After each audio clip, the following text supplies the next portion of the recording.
तो बस आप वहीं पे रहिए तो साथ में हम लोग नारे वारे लगा दो।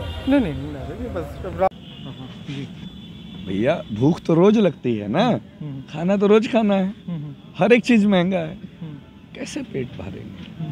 तो यही सब सोच के हम लोग अपने प्रधानमंत्री जी के चौखट पे जाना चाहते हैं। हमें लगता है कि सबसे आखिरी दरवाज़ा वही होगा। हमें भरोसा है कि कल वो दरवाज़ा हमारे ऊपर रहम करेगा, वो दरवाज़ा हमारे ऊपर दया दिखाएगा। ये 25,000 परिवारों का सवाल है। प्रधानमंत्री संसदीय कार्यालय पे आपको उम्मीद है कि जो है? हमें भरोसा है।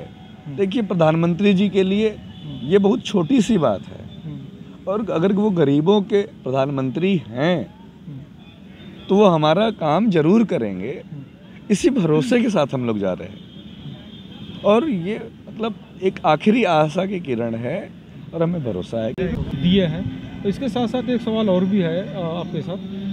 जो ई रिक्शा संचालक हैं, चालक हैं, आज वो सड़कों पे सवारी भरते नज़र आ रहे हैं, कितना समर्थन मिल रहा है और क्या लगता है ये? मेरा नाम प्रवीण काशी है, अखिल भारतीय रिक्शा चालक यूनियन का मैं राष्ट्रीय अध्यक्ष हूँ। आज अनशन सत्याग्रह का मेरा 6वां दिन है। हम लोग जो है यातायात प्रशासन के द्वारा एक तरफा बिना सोचे समझे जो एरिया बांटने का काम किया गया है, उसके विरोध में ये सत्याग्रह कर रहे हैं। और हम लोगों का कहना है कि ये ई रिक्शा प्रधानमंत्री मोदी जी ने हम लोगों के रोज़गार के लिए हमें दिया था। उस ई रिक्शा का एरिया अगर आप बांट देंगे तो बैंक का किस्त भी नहीं जा पाएगा। यातायात अधिकारी को ये नहीं मालूम है, क्योंकि वो सड़क पे नहीं घूमते हैं, वो ज़मीन पे नहीं हैं, वो एक ऑफिस के अंदर से बैठ करके एक नीति बना रहे हैं। तो उन्हें क्या मालूम है कि एक एरिया 2 किलोमीटर के रेंज में जब एक ई रिक्शा चलेगा तो ई रिक्शा चालक कितना कमाएगा। आपको नहीं मालूम होगा भैया कि इस ई रिक्शा का महीने का 9,000 रुपये का ब्याज जो है किस्त जाता है। 100 रुपये रोज़ का जो बैटरी चार्जिंग का लगता है। 9,000 महीने का हुआ तो 300 रुपये प्रतिदिन का हुआ, तो 400 रुपये प्रतिदिन का हमारे ई रिक्शा का लागत है। 8 घंटा 12 घंटा ये ई रिक्शा चालक सड़क पर ड्यूटी करता है, तो 100 रुपये का खाना खाएगा, 50 रुपये का खाएगा तो भी 450 हुआ। 50 रुपये गाड़ी का मेंटेनेंस है, 500 रुपये रोज़ की लागत। उसके बाद ये कुछ जो कमाता है वो अपने घर लेके जाता है। अब आपने बनारस पहले ही बहुत छोटा शहर है, बनारस दिल्ली जैसा बड़ा शहर नहीं है, बॉम्बे जैसा बड़ा। यहाँ जो कुछ है काशी जोन में ही है कमाने के लिए, काशी जोन से बाहर कोई कमाई नहीं है। अब आपने क्या किया, जो जाम के और समाधान थे वो न करके जबरन तरीके से काशी जोन को 4 भागों में बांटा है। वरुणा और गोमती जोन को बांटने की अभी इनकी तैयारी है। काशी जोन को जिन जोनों में बांटा है, आप यातायात अधिकारी से पूछिए कि आपको अगर हम टोटो दे दें 1 महीने के लिए, जिस अधिकारी ने बांटा है तो 1 महीने के लिए अपनी नौकरी छोड़ दें और हम टोटो देते हैं उनको, और वो अपना परिवार उसको चला करके दिखाएं 2 किलोमीटर। इन्होंने जो एक रूट बांटा है, रूट संख्या 1 जिसका नाम दिया है, उसमें 3 थाना है, और वो सारा का सारा थाना 3 किलोमीटर के अंतर्गत आता है। ठीक है भैया। दूसरा है सिगरा, चौक, केतगंज, दशाश्वमेध, वो भी 2.5 किलोमीटर के अंतर्गत आता है। तो जो पहला रूट है वहाँ पे 5,000 गाड़ियाँ हैं, 3 किलोमीटर रेंज के अंदर 5,000 गाड़ियाँ चलेंगी। दूसरे में 3,500 चलेंगी। भेलूपुर थाना क्षेत्र एक है जहाँ 2,500 गाड़ियाँ हैं। लक्सा चितईपुर है, अरे लंका चितईपुर है, वहाँ भी 2,500 गाड़ियाँ हैं। अब आप बताइए कि 3-3 किलोमीटर के रेंज में 5,000, 3,500, 2,500 गाड़ियाँ चलेंगी तो कैसे कमाएंगी। और ऑटो जो है जिसको कोई आपने रूट डिवाइड नहीं किया है, ओला उबर है, रैपिडो है, तमाम पीली पट्टी की गाड़ियाँ हैं, बस है, उसका कोई रूट डिवाइड नहीं किया है। सिर्फ आपने रूट किसका डिवाइड किया, ई रिक्शा। तो ये तो जो कॉन्स्टिट्यूशन है हमारा भारत का, आर्टिकल 14, उसमें भी ये फिट नहीं बैठता है, क्योंकि वो कहता है कानून के सामने सब बराबर हैं।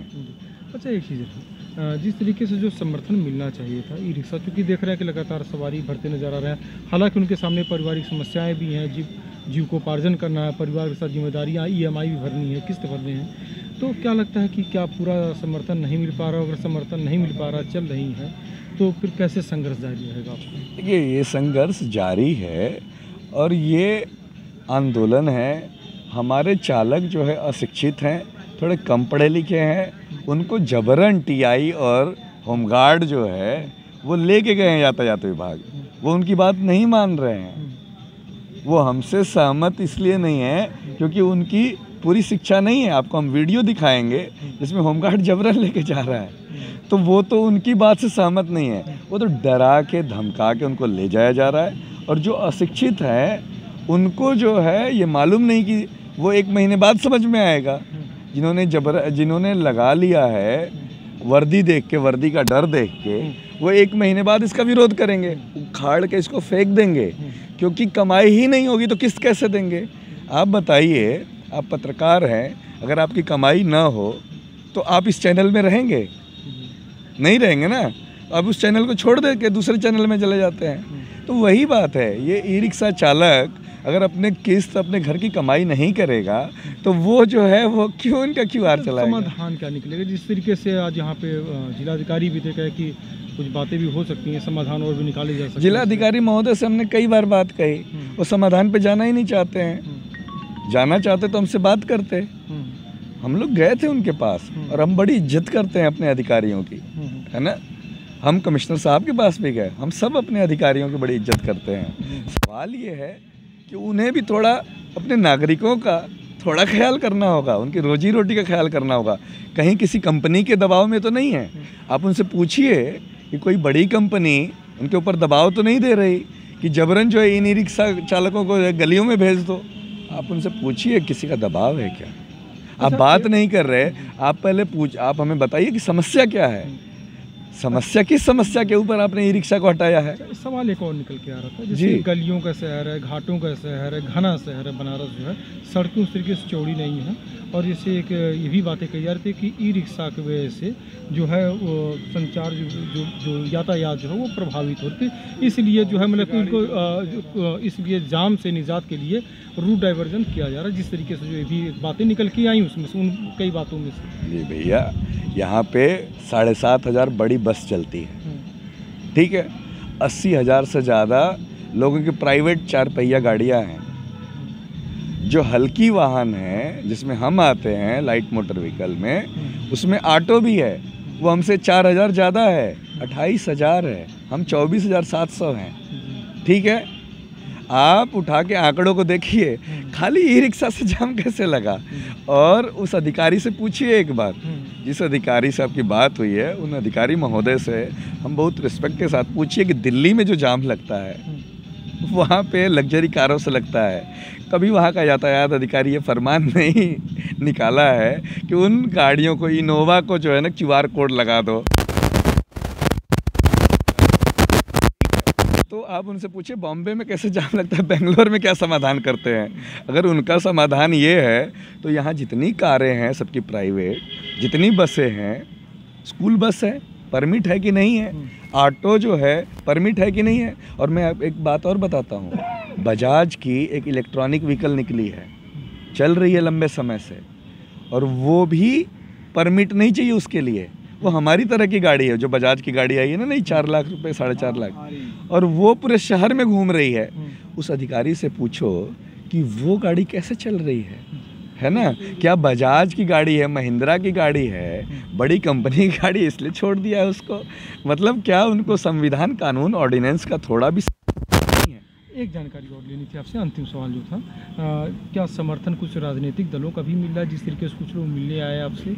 इसके साथ साथ अंतिम विकल्प आप का भी एक अभी और जो जानकारियाँ आई हैं कि प्रधानमंत्री यहाँ के संसदीय कार्यालय पे आप लोग जाएंगे? कल जाएंगे भैया सुबह।